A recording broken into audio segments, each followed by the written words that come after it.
Hi Chantal, what did you think of the talk then? Hi Hugo, I thought it was good once I moved seats. Oh, were the people beside you chatting or something? It wasn't that.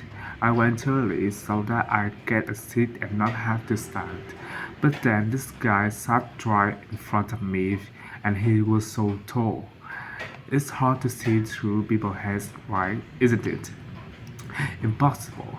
Anyway, to answer your question, I thought it was really interesting, especially what the speaker said about the job market. Me too. I mean, we know we are going to really competitive field, so it's obvious that we may struggle to get job. That's right, and we know we can't all have that dream job. Yeah, but it looks like there's a whole range of areas of work that we hadn't even thought of, like fashion journalism, for instance. Yeah, I wasn't expecting so many career options. Overall, she had a quite strong message, didn't she? She did. She kept saying things like, I know you're thinks this, but then she tells us how it really is. Perhaps she thinks students don't be narrow-minded about the industry. It's a big harsh throat. We know it's a tough industry. Yeah, and we are only first years, after all, and we have got a lot of to learn. Exactly. Do you think our secondary school education should have been more career focused? Well, we had numerous talks on careers, which was good, but none of them were really inspiring. We could have asked more. They could have asked more people like today's speakers to talk to us. I agree. We were told about lots of different careers, but when we needed to be built not by the experts who really know stuff. So, this today talk influenced your thoughts on what careers you like to take up in the future. Well, I promised myself that I'd go through this course and keep an open mind till the end.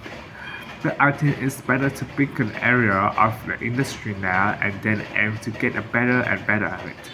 Well, I think we all have to differ on that issue.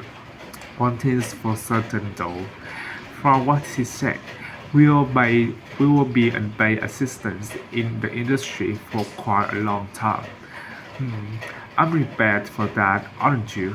Actually, I'm not going to accept that view. Really? But she knows it's the case, and anyone else say the same. That doesn't mean it has to be true for me. Okay, well, I hope you're right.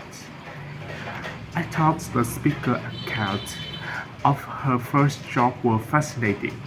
Yeah, she admitted she was lucky to get job being a personal dresser for a musician. She didn't even apply for a job and then she was getting paid to choose all his clothes. But it, it must have felt amazing, though all she was looking for back then were experience, not financial reward. Hmm. And then he was sold me, telling her she was more interested in her own appearance than his. But she did realize he was right about that, which really made me think. I'm always considering my own clothes, but now I can see you should be focusing on your client. She obviously regretted losing the job. Well, as he said, she should have hidden she should have hidden her negative feelings about him, but he didn't. It wasn't really brave. It was really brave the way she picked herself up and took her job in retail. Fancy working in the shop after all. After that, well, well, yeah, well, she recommended we all do it at some point. I guess as a designer, You'll get to find out a useful animation, like how big or small the average shopper is. I think that's an issue for manufacturers, not designers. However, it would be useful to know if there's a gap in market, an item that no one's talking but that consumers are looking for. Yeah, people don't give up searching. They also take things back to the store if they were right. Yeah, imagine you work in an expensive shop and you found out the garments sold there will be in return because they fell apart in the wash. Yeah, it would be good to know that kind of things. Yeah.